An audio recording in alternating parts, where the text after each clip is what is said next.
Hi, it's Nicole.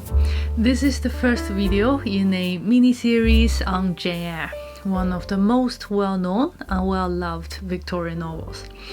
I'm going to look at 4 characters: Mr Brocklehurst, Helen Burns, St John Rivers and Mr Rochester, specifically at their Christian worldviews.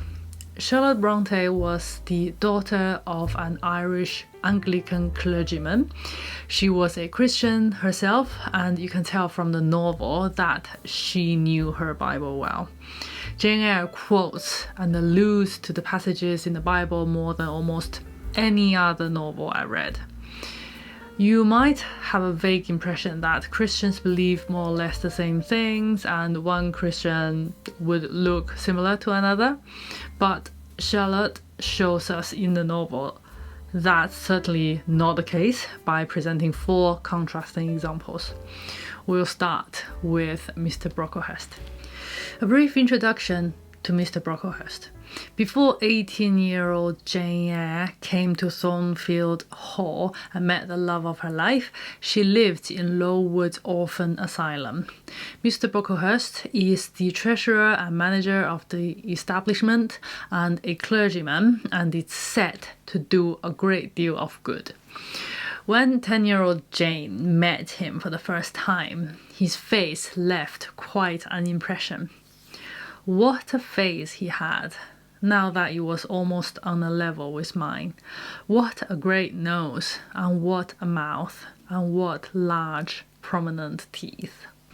If I wasn't holding a book 500 pages thick, I'd have thought I was reading Little Red Riding Hood meeting the wolf. There are 2 major scenes where Mr Brocklehurst features. One is when he first interviews Jane in Mrs Reed's house before her admission into Lowood Orphan Asylum. The second is when he visits Lowood a few months later. Mr Brocklehurst was summoned to Gateshead Hall when Mrs Reed had finally had enough of Jane and wished to get rid of her. Straight after asking her name, his greeting was, "Well, Jane Eyre, and are you a good child?" After hearing from Mrs Reed that the answer was no, he labelled her as a naughty child and then immediately said, "Do you know where the wicked go after death?" Jane had her ready and orthodox answer: "They go to hell." One of Mr Brocklehurst's theories of educating children seems to be to threaten them with the terror of hell and punishment, and to make them feel unworthy of human companionship, respect or love by comparing them with some made-up story in which children were angels. I said they were likely to be made up because in my next video, when we meet Helen Burns, who is the most angel-like creature in the whole book, she's not praised or held up as an example in Lowood. She's despised and trodden upon, just like Jane. Continuing his monologue, Mr Brocklehurst was not hesitant in informing Jane that he buried a little child of 5 years old only a day or 2 since, a good little child whose soul is now in heaven. It is to be feared the same could not be said of you were you to be called hence.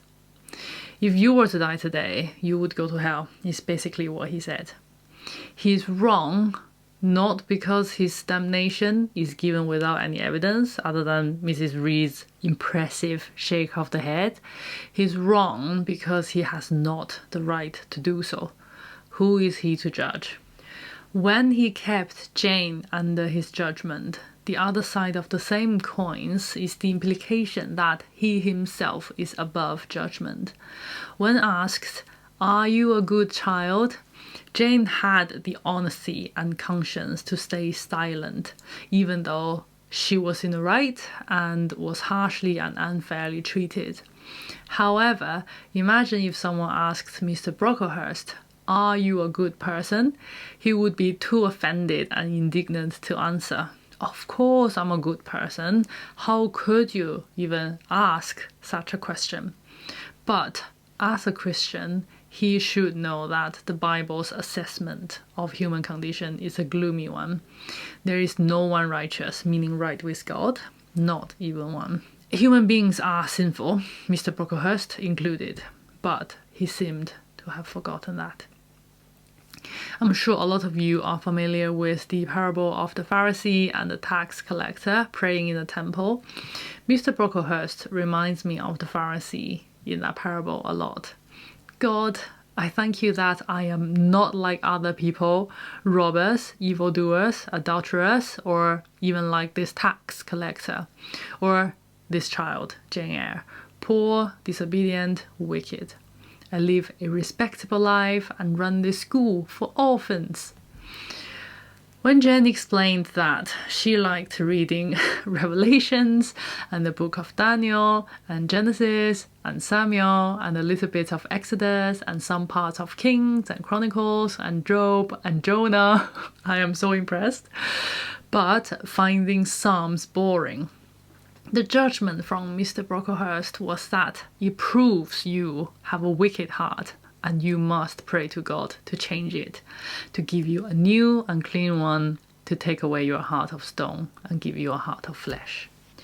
It is too absurd even to take on the argument that not being a fan of the Psalms is proof of a wicked heart.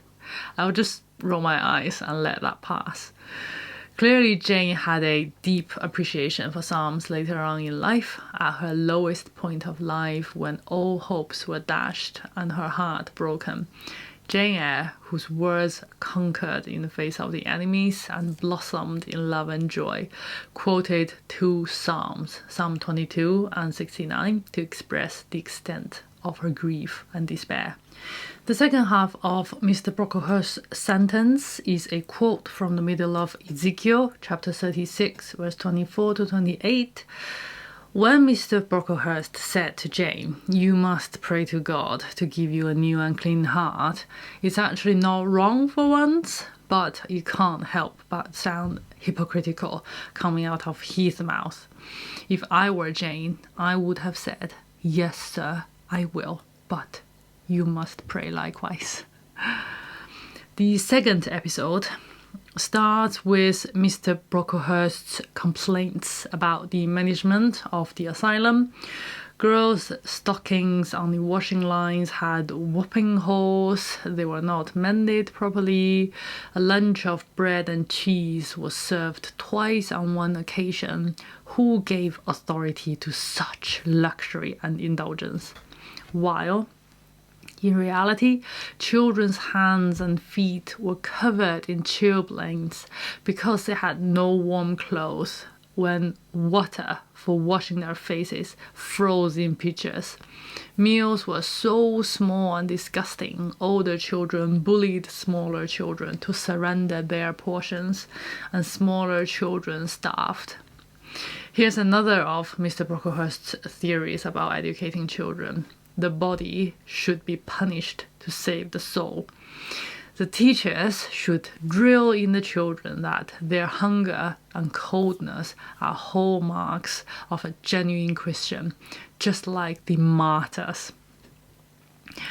Martyrs throughout the ages have suffered for sure, as described in the second book of Corinthians, for example. They have known hunger and thirst, have often gone without food, and have been cold and naked, because they wouldn't compromise their conscience or their Christian faith. Their suffering is not because their school's treasurer and manager withheld basic clothing for winter and decent meals for growing children. Mr Brocklehurst created this impoverished condition and impressed on the children that it was for their good. He lectured the kind teacher, "When you put bread and cheese instead of burnt porridge into these children's mouths, you may indeed feed their vile bodies, but you little think how you starve their immortal souls." He makes it sound like he's all for the saintliness of the girls. does he really care about the welfare of these orphans as human beings? Of course not. Mr Brocklehurst and his family never came to visit the school when half of the pupils fell sick and many died from typhus fever, made worse by the cold and semi-starvation. The Bible is clear about a Christian's responsibility in helping the poor. I'm pretty certain if you accuse Mr Brocklehurst of not looking after the orphans, he'd say, "Why, this is exactly what I'm doing. Why else would I labor day and night to manage this institution for these orphan girls? They should be grateful for the extravagant home and thorough education they receive from me." Why does he run the school? Because that's a respectful and charitable thing to do as a clergyman. It raises his reputation and honor among the wealthy and influential. He's not even paying for it out of his own pocket. The family of the pupils and different benevolent-minded ladies and gentlemen in this neighborhood and in London pay for the fees.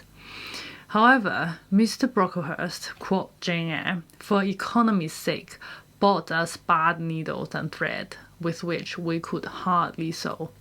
I wonder what he did with all the money, and if those benevolent-minded ladies and gentlemen knew about it, especially when we see his wife and daughters appear attired in velvet, silk and furs, and wearing the most trendy hat and fake curls. Just a minute before their grand entrance, Mr Brocklehurst ordered a girl to cut off her natural curls. His hypocrisy laid bare as ugly as his wolf-like face. And he dares talk about grace. I wish these girls to be children of grace. And why that abundance? Funny you should ask that, Mr Brocklehurst. Grace is naturally given in abundance. But he thinks abundance a bad thing. In his grace, God gave this girl a beautiful mass of curls because God delights in doing so. But Mr Brocklehurst cannot accept this grace lavished on a girl who is poor and undeserving by his standard. My mission is to mortify in these girls the lusts of the flesh, to teach them to clothe themselves with shamefacedness and sobriety, not with braided hair and costly apparel. He said that facing a room of freezing cold children in semi-starvation.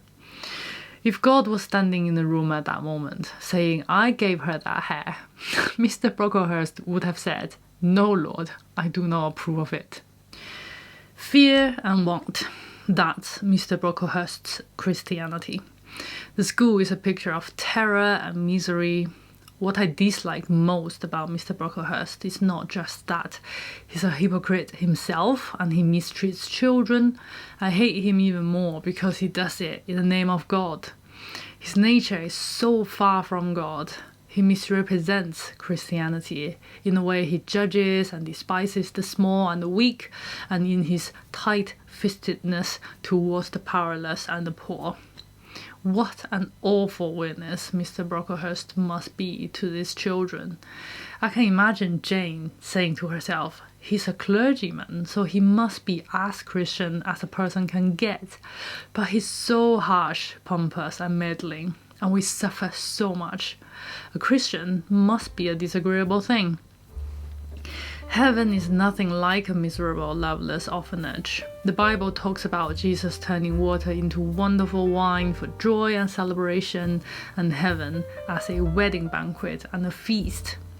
I'm not sure Mr Brocklehurst knows God's abundant generosity, grace, and most importantly, love.